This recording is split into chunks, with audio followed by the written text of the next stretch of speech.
Deuxième partie. Le prisonnier du chêne. Chapitre 10. La pluie ne cessait pas de tomber sur les lointaines collines des Galles du Nord. Noyé dans un océan de nuages, le château du roi Urien ressemblait à un étrange vaisseau, voguant à la dérive sur des flots incertains. Les chemins étaient de véritables bourbiers, et les gués avaient disparu sous le déferlement furieux des eaux. Décidément, l'hiver dans ce pays n'apporte qu'humidité, tristesse et solitude, pensa Morgane, transie de froid, malgré son châle épais, ses doigts engourdis, maniant péniblement la navette. Mais soudain, elle sursauta, lâcha le petit morceau d'os qui roula à terre, manifestement attentive à un signe ou à un événement imminent qu'elle venait de percevoir. « Que se passe-t-il » interrogea Malines, épouse d'Avaloc, que le bruit avait tiré de sa torpeur. « Un cavalier arrive sur la route. Nous devons nous apprêter à l'accueillir, » répondit Morgane, contrariée de s'être laissée aller à cet état de demi-transe où la jetait toujours, au bout d'un certain temps, tout travail de filage ou de tissage. « Prévenez le père Ayant que son élève Uvin sera là pour l'heure du souper, » ajouta-t-elle en se levant pour quitter la pièce, sans répondre à l'interrogation muette qui se lisait dans le regard de Malines. À pas lents, se réjouissant à l'idée de revoir Uvin, Morgane se dirigea vers les cuisines. Ainsi allait-elle avoir enfin des nouvelles de la cour de Camelot, après des mois de silence. Il faut dire qu'en cette saison, dans une contrée battue par les tempêtes, on ne pouvait guère s'attendre à la visite inopinée d'un voyageur. Elle-même avait dû interrompre ses longues errances à travers monts et collines, la cueillette des herbes sauvages s'avérant totalement infructueuse. Il y avait bientôt 3 ans qu'Apollon était parti rejoindre Arthur, et elle souffrait cruellement de son absence. Près de lui, elle se sentait déesse-femme, aimée et admirée, prêtresse glorieuse et triomphante. Sans lui, elle n'était plus qu'une souveraine solitaire et vieillissante dans son âme et dans son corps, se desséchant sans espoir à l'ombre d'un monarque déjà un pied dans la tombe. Ne pouvant se confier à aucune des femmes de son entourage, tout aussi ignare et bornée que Malines, ne pouvant non plus rester à longueur de journée confinée près de son rouet ou de sa harpe, elle s'était consacrée avec toute l'ardeur dont elle était capable à son foyer et à son peuple. On venait d'ailleurs la consulter de tous les coins du royaume, en quête d'un conseil ou d'une parole de sagesse. « La reine est avisée, disait-on en tout lieu. Elle connaît les choses de la vie, elle est prudente et réfléchie, et le roi lui-même ne fait rien sans son consentement. » Bref, ceux des tribus et les anciens lui vouaient un véritable culte. Tout à ces réflexions, Morgane, l'air absente, vaquait dans la cuisine, s'employant néanmoins à imaginer un repas de fête en l'honneur du retour du vin. Tâche malaisée en cette saison de frimas où la plupart des provisions étaient épuisées. Avisant un grand coffre, elle sortit cependant avec détermination les dernières réserves de fruits secs et d'épices qui s'y trouvaient. Mélangées à du jambon fumé, elle composerait un menu tout à fait convenable. Urien, qui ne quittait pratiquement plus sa chambre depuis plusieurs mois, partagerait ce soir le repas familial. Pour le lui annoncer, elle monta à son chevet et le trouva installé sur son lit, à jouer aux dés avec l'un des sergents. Le vieillard avait mauvaise mine et semblait épuisé par la lutte éreintante qu'il menait contre la fièvre depuis le début de l'hiver. Lutte dans laquelle elle l'avait secondé de toutes ses forces, non seulement en raison de l'affection réelle qu'elle éprouvait pour lui, mais aussi parce qu'elle craignait par-dessus tout de voir Avaloc lui succéder. « Ah, mamie, vous voilà, je m'ennuyais de vous. Je ne vous ai pas vu de la journée, et, je vous l'avoue, le temps me semblait long, » s'exclama-t-il en s'arrêtant de jouer.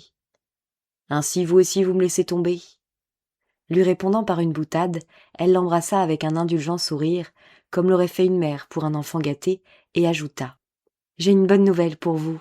Uvin approche et sera bientôt là. »« Dieu soit loué !» soupira le vieillard. « J'ai eu si peur cet hiver de partir sans le revoir. » Son serviteur l'ayant aidé à s'habiller, Morgane coiffa alors soigneusement les cheveux blancs de son époux, puis, en ayant terminé, appela 2 gardes qui, habitués à le soutenir dans ses déplacements, le conduisirent à petits pas dans la grande salle où ils l'installèrent à sa place habituelle. À peine était-il attablé que retentirent dans la grande galerie reliant le vestibule à la pièce les pas décidés d'un cavalier et des éclats de voix. Entouré par quelques sergents d'armes, Uvin, car c'était lui, fit une entrée bruyante et fougueuse. Le jeune garçon remuant et gracile était devenu un solide gaillard aux épaules larges, mais il avait toujours le même air clair et affectueux qui avait dans ses jeunes années fait la joie de Morgane. Comme il s'inclinait devant elle, après avoir chaleureusement salué son père, celle-ci remarqua que sa joue gauche portait une vilaine cicatrice. « Comme c'est bon de vous retrouver ici parmi nous, Uvin », commença-t-elle. Mais, sur le point de poursuivre, elle s'arrêta net. Une autre silhouette venait de s'encadrer dans l'embrasure de la porte. Incrédule, se croyant victime de son imagination ou de ses rêves, Morgane restait interloquée. Était-ce là un fantôme ou un être de chair? Et si c'était lui, vraiment, pourquoi n'avait-elle ni vu ni pressenti son retour? Apollon, ce n'était pas un songe, plus mince que son frère et de taille moins élevée, s'agenouillait déjà devant Urien, puis se relevant, saluait courtoisement Morgane en murmurant « Madame, comme je suis heureux de vous revoir. » Transpercée par l'intensité de son regard, Morgane, l'espace d'un instant, sentit la tête lui tourner, mais elle se reprit aussitôt et répondit d'une voix volontairement pondérée. « Moi aussi, Apollon, je suis très heureuse de vous accueillir ce soir, ainsi que votre frère. Mais Uvin, dites-moi, quelle est donc cette cicatrice sur votre joue? Je croyais que depuis la défaite de l'empereur Lucius, aucun combat n'était venu troubler la paix dans le royaume. »« Vous dites vrai, » répondit Uvin, d'un ton qui se voulait désinvolte. « Mais un trublion qui jouait au petit roi dans une forteresse abandonnée et s'amusait à dévaster les alentours m'a gratifié de ce modeste souvenir. Gauvin, venu à la rescousse, m'a permis d'avoir rapidement raison du gredin, mais j'ai reçu ce petit coup de griffe. Gauvin, lui, y a gagné une femme, une riche veuve possédant de vastes et de belles terres. Point de jaloux entre nous, chacun a eu droit à son petit cadeau. » Morgane, s'approchant en souriant du jeune homme, passa alors délicatement son doigt sur la meurtrissure anormalement gonflée. « Je pourrais certainement faire quelque chose pour soigner cette plaie qui s'est sans doute infectée. Elle doit vous faire souffrir, » ajouta-t-elle, pleine de sollicitude. « J'y appliquerai tout à l'heure des herbes et des pommades. » « Vous me rassurez tout à fait. Ainsi pourrais-je, à la cour d'Arthur, revoir une jante demoiselle à laquelle je préférerais ne pas trop faire peur. » Le repas s'engagea alors avec animation, et Uvin, tout aussi volubile, ne cessa de conter les faits et gestes de la cour à Camelot. Silencieux quant à lui, Apollon écoutait, parlait peu, mais ne quittait guère des yeux Morgane, alarmé quelque peu qu'on surprenne son manège. Voulant de son côté paraître tout à fait naturelle, elle s'appliquait à parler beaucoup avec Uvin, tout en étant consciente qu'un feu s'allumait en elle, embrasant insidieusement, peu à peu, tout son corps. À la fin du dîner, Urien ayant fait part de sa fatigue extrême, on le remonta dans sa chambre, où tous se retrouvèrent bientôt autour de son lit. Morgane en profita pour préparer une compresse, à base d'herbes composées qu'elle appliqua, bouillante, sur la joue enflammée du jeune homme, qui presque instantanément en ressentit un grand bienfait. « Cela me fait grand bien, ma chère mère !» s'exclama-t-il, à demi allongé sur un siège, en poussant un soupir de soulagement. « Même la jeune demoiselle qui se languit de moi à la cour d'Arthur n'aurait su m'apporter tant de douceur et de réconfort. Si je l'épouse un jour, promettez-moi de lui apprendre quelques-uns de vos secrets. Elle s'appelle Chana et vient de Cornouailles. Elle est dame d'honneur d'Isota. Sa fortune n'est pas considérable, mais j'ai suffisamment de biens en Armorique où j'ai pu amasser un confortable butin. » S'interrompant un instant, il laissa Morgane renouveler la compresse qui avait refroidi et ajouta « Lorsque mon père sera mieux, vous devriez vous rendre en Cornouailles, afin de bien montrer que vous êtes là-bas la seule souveraine. Il y a trop longtemps que vous êtes absente à Tintagel, où tout le monde semble avoir oublié qu'ils ont une véritable reine. »« Tu as raison, mon fils. Lorsque je me rendrai à Camelot pour la Pentecôte, intervint Urien, il faudra que je parle sérieusement avec Arthur des droits légitimes de Morgane. » Si Uvin se marie en Cornouailles, approuva celle-ci, le mieux ne serait-il pas en effet qu'il m'y représente légalement? Mais pour l'instant buvez ceci, c'est un breuvage grâce auquel vous passerez une très bonne nuit. Je ne sens déjà presque plus ma joue, s'exclama Huvin avec reconnaissance. Ma mère, vous êtes vraiment la meilleure des fées. À peine Huvin avait-il pris congé de son père qu'Apollon s'inquiéta de savoir si un lit était également prêt pour lui. J'ai demandé à mes femmes de veiller à votre installation, répondit Morgane, et je vais monter moi-même vérifier qu'il ne vous manque rien. Se penchant au-dessus de la couche du vieillard, Morgane déposa sur son front un furtif baiser, mais seul un ronflement sonore lui répondit, le vieux roi ayant déjà sombré dans un profond sommeil. Le laissant à la garde de son dévoué serviteur, Morgane et Apollon s'éclipsèrent sur la pointe des pieds. « Si j'avais su que vous deviez coucher ici ce soir, j'aurais fait mettre de la paille fraîche dans la pièce, » lui confia à voix basse Morgane en poussant la porte d'une petite chambre, visiblement inoccupée depuis longtemps. « Au diable la paille fraîche, mon ange, c'est de vous que j'ai besoin ce soir.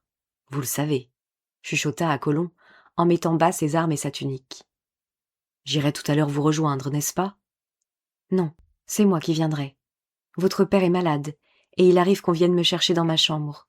En aucun cas il ne faut qu'on vous y trouve. » Lui pressant la main avec passion, elle sortit rapidement pour faire, comme à l'accoutumée, sa ronde, et vérifier la fermeture des portes. Tout étant en ordre, rassurée, elle traversa alors la grande salle, où s'étaient assoupis plusieurs hommes d'armes, puis remonta aussi silencieusement que possible les escaliers. Passant par sa propre chambre, elle défit son lit pour donner le change et enfila ses vêtements de nuit. Ruac, sa vieille servante, ne devant pas s'apercevoir de son absence. Bien sûr, elle n'éprouvait elle-même aucune honte de sa conduite, mais il était indispensable d'éviter un scandale qui risquait de compromettre dangereusement tous ses plans.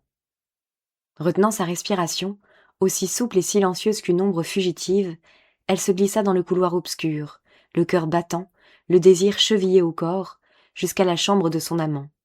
À peine en avait-elle franchi le seuil qu'elle se sentit happée par deux mains tièdes et puissantes, allongée, dénudée, couverte de baisers et de caresses brûlantes, emportée dans un ouragan de plaisir et de volupté dont elle n'avait pas osé imaginer l'intensité.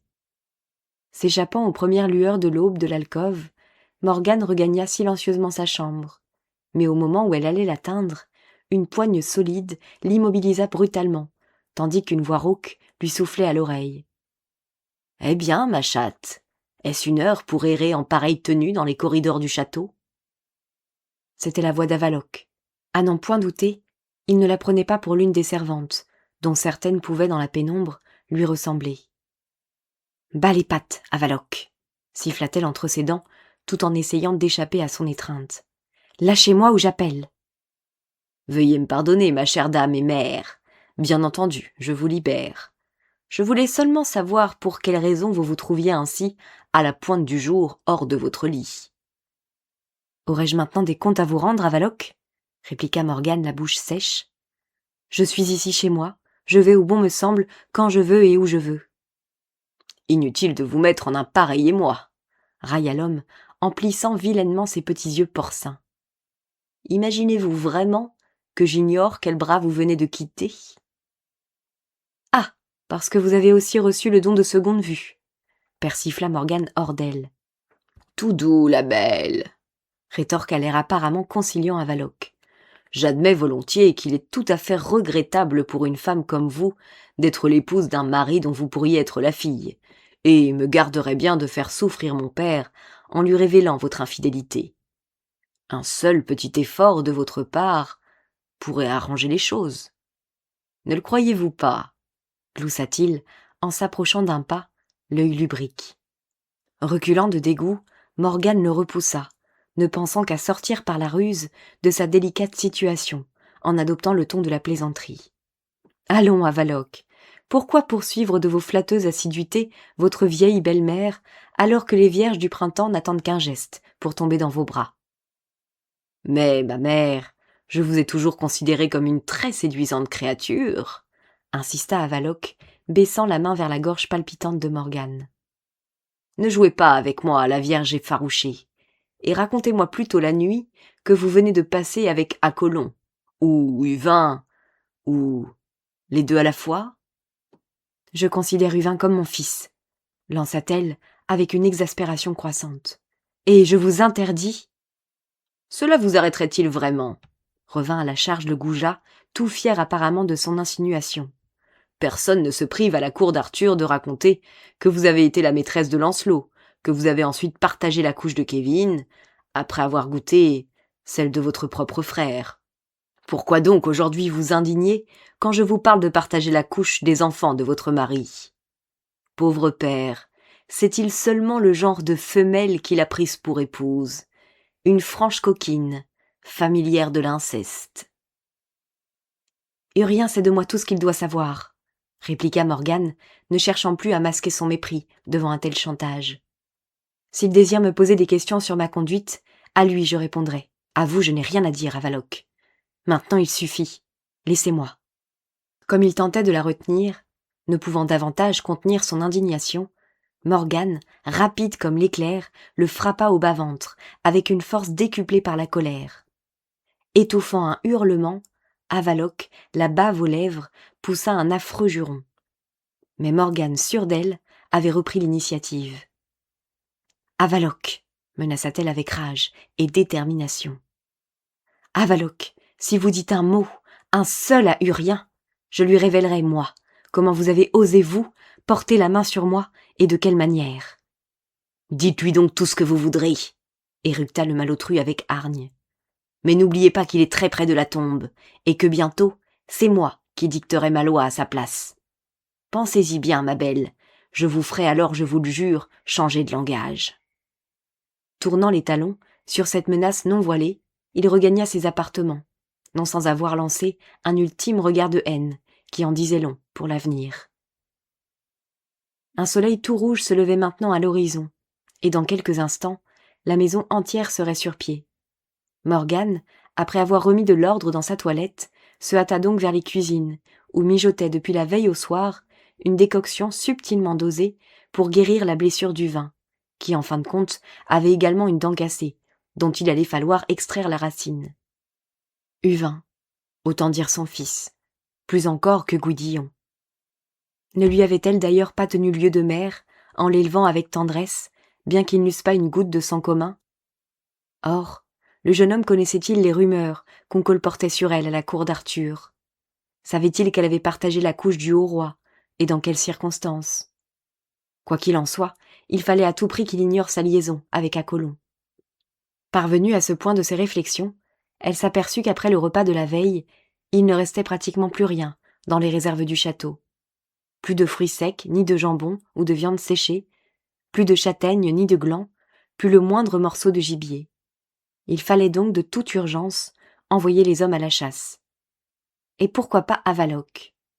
Voyant entrer Malines à cet instant précis, venue faire chauffer le vin et le lait nécessaires pour la première collation de son époux, prise d'une subite inspiration, elle déclara d'un air apparemment préoccupé.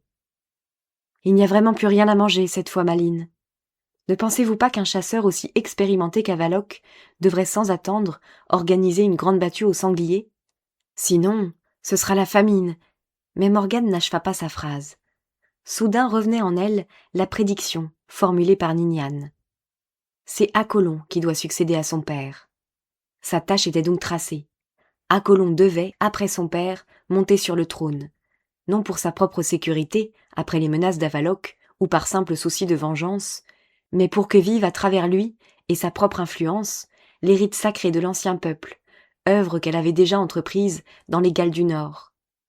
Urien était âgé, et maintenant que son fils aîné connaissait la vérité sur son compte, il ne manquerait pas de comploter avec le père ayant pour réduire à néant ses efforts dans le pays.